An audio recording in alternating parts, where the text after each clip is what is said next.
سارے دنیا کے آپ کو حالات پتہ ہیں، ہر جگہ میڈیا اخبار یہ بتا رہا ہے مسلمانوں کے ساتھ یہ ہوا، مسلمانوں کے ساتھ یہ ہوا۔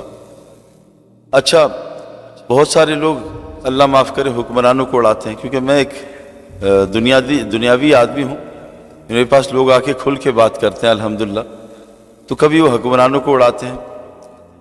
تو میرے دوستو، ہم ان سے کہتے ہیں بتاؤ کہ چلو ملکوں کے حالات خراب ہیں، شہروں کے حالات خراب ہیں، کیا تمہارے گھر کے حالات ٹھیک ہیں؟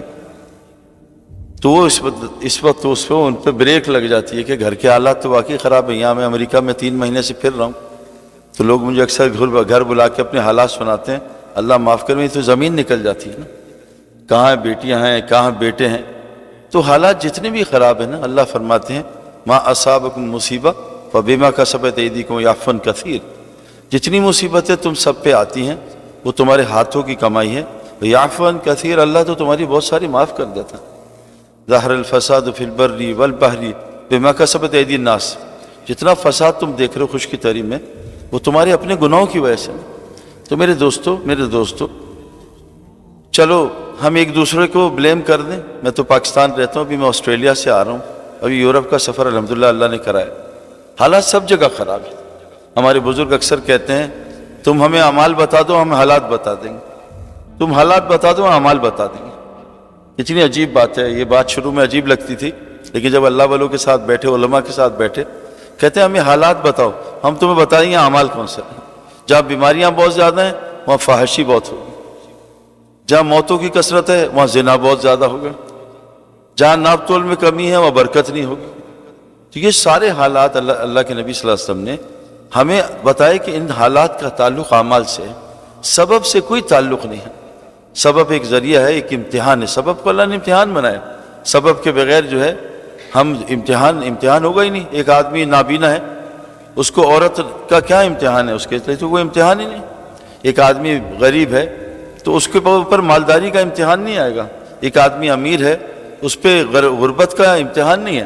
ہر آدمی کے اوپر امتحان، کیوں کہ دنیا ہے ہی امتحان کی جگہ۔ اس کو اللہ نے ڈیزائن کیا ہے، انا جعلنا ما الارض زینۃ لہا لنبلوہم ایہم احسن عملا، ہم نے دنیا کو امتحان بنایا۔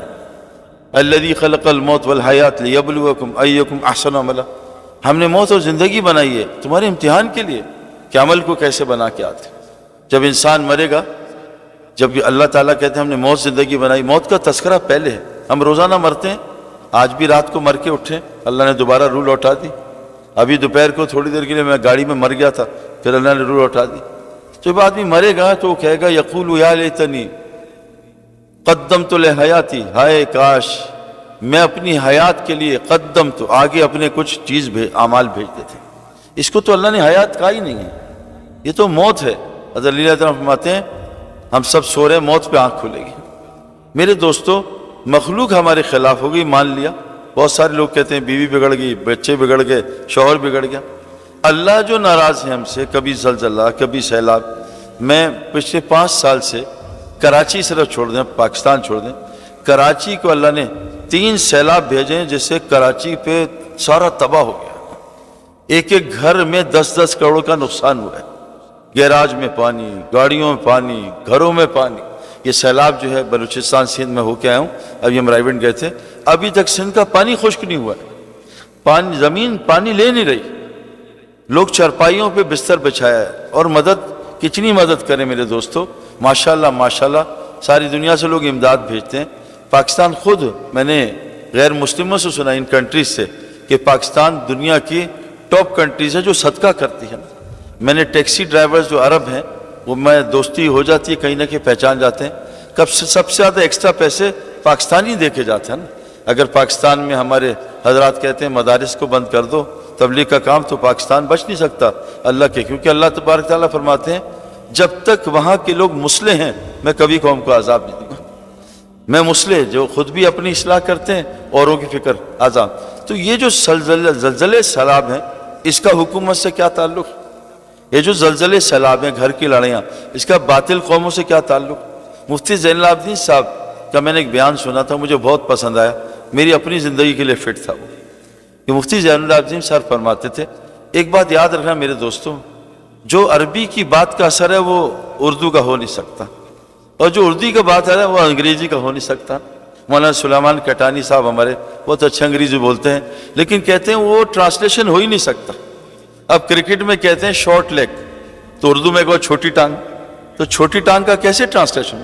لانگ لیگ لمبی ٹانگ، فائن لیگ پتلی ٹانگ، سلی میڈون پاگل میڈون، سلی میڈوف پاگل میڈوف، ٹرانسلیشن ہو نہیں سکتا۔ تو ہمارے بہت سارے ذمہ دار ہیں۔